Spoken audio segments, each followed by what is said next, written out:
Hello YouTube and fellow Star Wars collectors. On this episode of Toys All the Way, we'll be taking a look at the latest addition to the Vintage Collection's world building sets, Moff Gideon's Imperial Light Cruiser from The Mandalorian.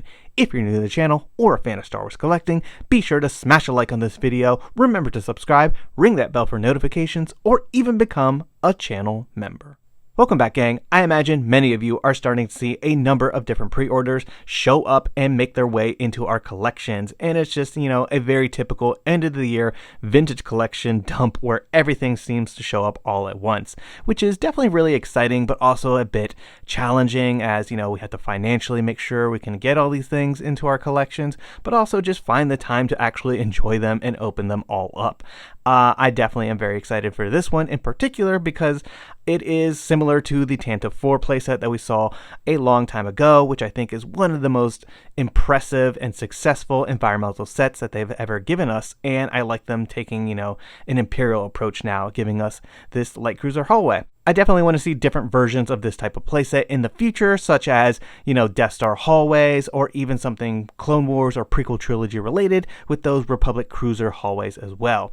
But very excited to get this one into the collection. And with all that being said, let's take a closer look at the packaging, playset, and figure. Taking a look at our vintage style packaging, we have the Star Wars and Mandalorian logo nicely displayed up top, followed by Moff Gideon's Imperial Light Cruiser hallway. We have some Imperial stormtroopers making their way through the halls, trying to defend the light cruiser from Bo-Katan, Casca Reeves, and Fennec Shan, just like we saw in the end of Season 2 of The Mandalorian.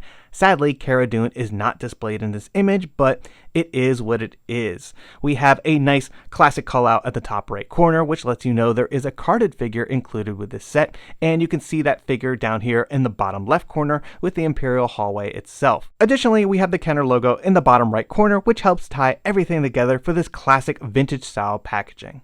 On the side of the box, we have the Star Wars and Mandalorian logo, once again followed by Moff Gideon's Imperial Light Cruiser hallway. This is paired with a series of toy photography shots on both sides of the box, recreating different scenes from Season 2 of The Mandalorian, and utilizing figures that we have in our collections, such as Moff Gideon, the Dark Troopers, The Mandalorian, and Stormtroopers. On the top of the box, we have a series of thumbnails which show off all the amazing possibilities with this world building set through some excellent toy photography. We have the Mandalorian and some stormtroopers aboard the light cruiser, as well as the Mandalorian Privateer figure which is included with this set. And lastly, we have this image here which shows all the different configurations you can get out of this modular set, which is quite excellent if you're somebody who likes to take toy photography and try to achieve different angles and lines of sight. And lastly, on the back of the box, we have the same graphic layout as the front, except this time we have the Vintage Collection logo displayed on that racetrack, accompanied by the Disney and Hasbro logos over there in the bottom right corner. But now it's time to open up this set, check out the carded figure, and assemble our Imperial Light Cruiser hallway.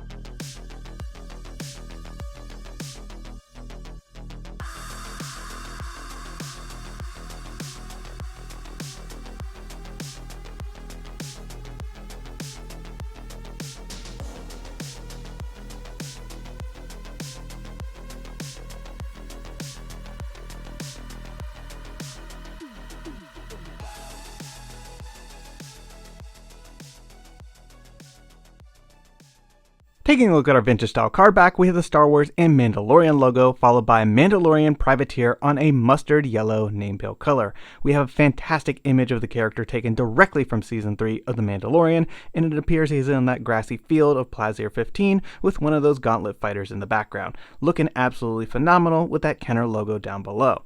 And then we have this nice figure here displayed on a bubble with lots of different contrast between the blue and yellow color in the background. So all in all, pretty good stuff on the front of this card. On the back, he is VC326 in the line, Mandalorian Privateer, and we have a small description of the character, followed by the Vintage Collection logo and additional images of the card and figure. So our Mandalorian carded collections continue to grow bigger and bigger, and I am very grateful that I was able to get a nice minty carded sample out of this hallway set. This is going to make a fine addition to my Mandalorian carded collection. Taking a look at the figure out of the packaging, this is something that vintage collection fans are becoming very familiar with our current releases. This is pretty much the base mold that they're using for a lot of different Mandalorians that we've been adding to our collection. And for the most part, it is a phenomenal figure. We have soft plastic shoulder armor here that doesn't hinder any of the range of motion in his arm. You've got ball joints all over, hinges at the wrist. He's got some great articulation at his waist. You know, he can get a good crunch there and lean back. He's got pretty decent articulation on his head in terms of tilting it and stuff like that. The rangefinder is articulated, which is always wonderful. He unfortunately does not have a holster on this belt, which is a big bummer for me. I like to have holsters with all my figures. I would like to put that blaster away if possible. He's got great articulation on the legs in terms of the hips. This is a new style barbell system, which allows for a lot of range of motion. He's got a swivel at the thigh, which is always excellent. The only thing that really hinders this figure is the knee, because he cannot get a full 90 degree or better. And it really does limit this figure in terms of like how low he can get when he like does a wide stance or even crouching on one leg. I found this very difficult with the Mandalorian Judge, the Fleet Commander, and just other figures that we've been seeing like the Shriek Hawk. So I would really like them to maybe stop using that part right there or try to improve upon it. But other than that, he's a great figure and he will look great in our collections. So he's got that standardized peg system, so you can give him a different jetpack if you would like to, but this is the one that we've been seeing mostly with most of our figures from like season 3 of The Mandalorian. Looks pretty good. Different paint job here. It's kind of got like a gunmetal gray thing going on with one blue stripe and then a silver rocket at the top. In terms of the paint applications, we have some wonderful silver markings on his helmet, which are done very nice and clean. We have a little bit of weathering here on his chest plate, which looks, you know, pretty good. As you can see, there's not much weathering anywhere else, so he must have just repainted his armor and got a couple scratches there recently. But regardless, I think that looks pretty good. I like this silver paint application here on his thigh armor. And yeah, for the most part, he's going to look the part of one of those privateers and add to our Mandalorian fleet. Taking a look at the light cruiser hallways, fully assembled and with a couple of figures in there, I think this is going to make a great addition to our shelf displays. And it's nice to finally have something for, you know, people to put their Imperial Stormtroopers, their Dark Troopers, and just have that kind of option for display in their collection. So this is definitely a very fantastic set. Now there are a lot of things I like about it, and there's a few things that I think could have been better. So let's start with something that I like. I really like the flooring that they gave us here. It is a nice shiny plastic, which is very similar to like the acrylic pieces I use in my toy photography for those different types of modular setups that I do for Death Star walls. So I think this is something a lot of people are just going to enjoy overall. And if you do toy photography, that's going to give you some great reflections there that just really add a lot to that Imperial environment. So I think that's pretty cool. I will say that unfortunately, you know, the floors are shiny, but so are the walls. And typically those Imperial walls aren't as shiny as like the floors. And this is just because they molded this in a certain plastic and it's not really a paint application on there, but I think it could have been dulled down a little bit with a little bit, you know, more of a matte finish possibly. You can really see it back here on this back wall, how it's kind of like catching some of that light and it's just very, very shiny in my opinion. But overall, it still looks very nice. We have that new style of like Imperial hallway that we've been seeing more in the Mandoverse, which I think looks really good, that sculpting back there. We do have a sticker decal back here, which is not too bad. You know, typically I'm not a fan of that type of, you know, detail. I prefer any kind of sculpting would be better, but I think that would have been very challenging to capture right there, just because those are really small details. So all in all, I think that looks pretty good. Going over to the blast door, I think the sculpting over here is fantastic. I love all that piping and conduit. It just looks really, really remarkable. The blast doors themselves slide open, which is great. They're made of hard plastic, not cardboard.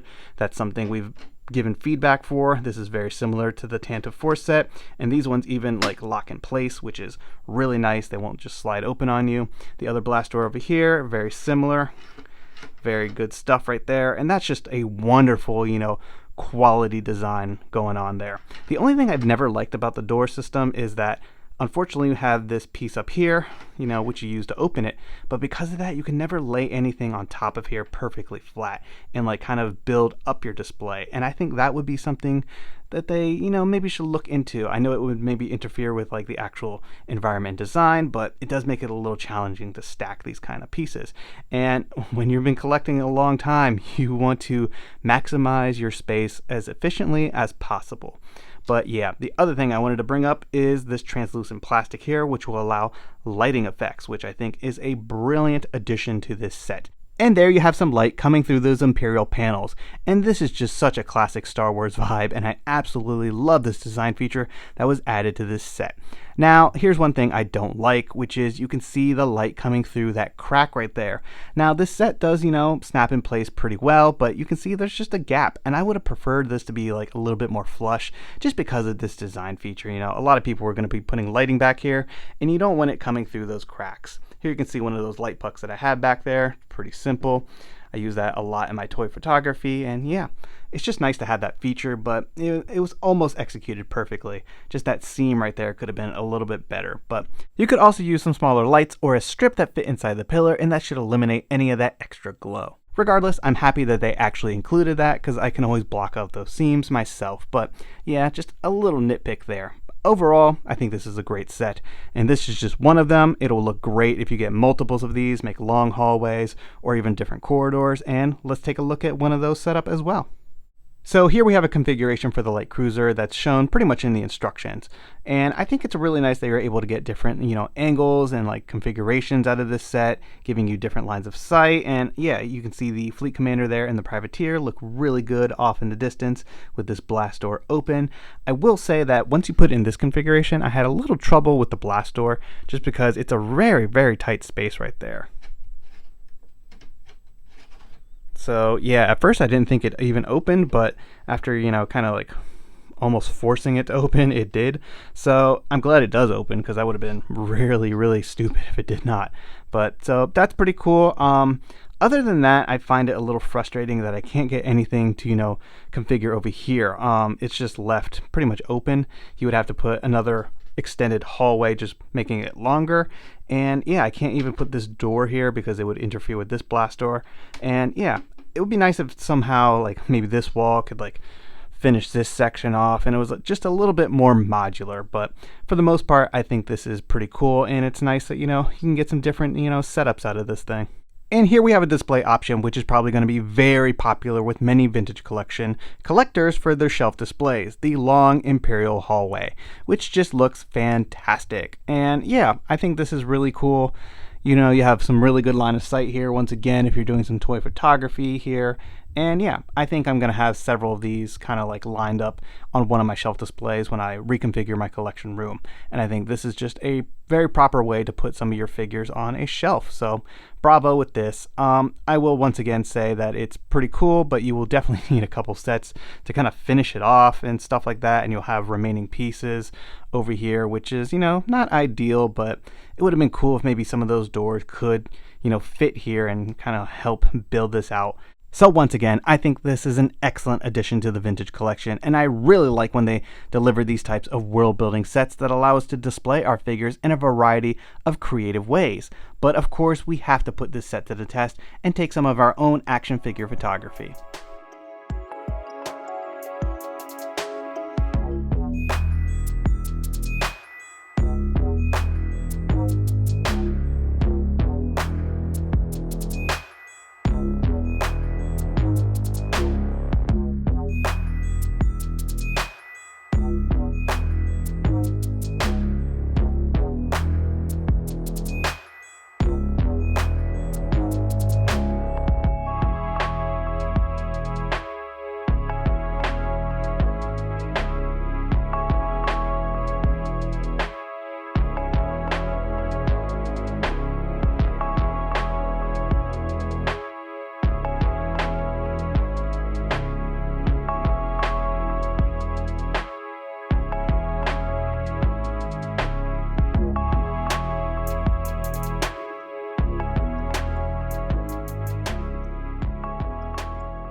I hope you've enjoyed this video and taking a look at this latest addition to our vintage collection shelf displays, Moff Gideon's Imperial Light Cruiser Hallway. Feel free to let me know your thoughts in the comments down below. And don't forget to smash a like on this video and subscribe if you're new to the channel. It really helps and is always greatly appreciated.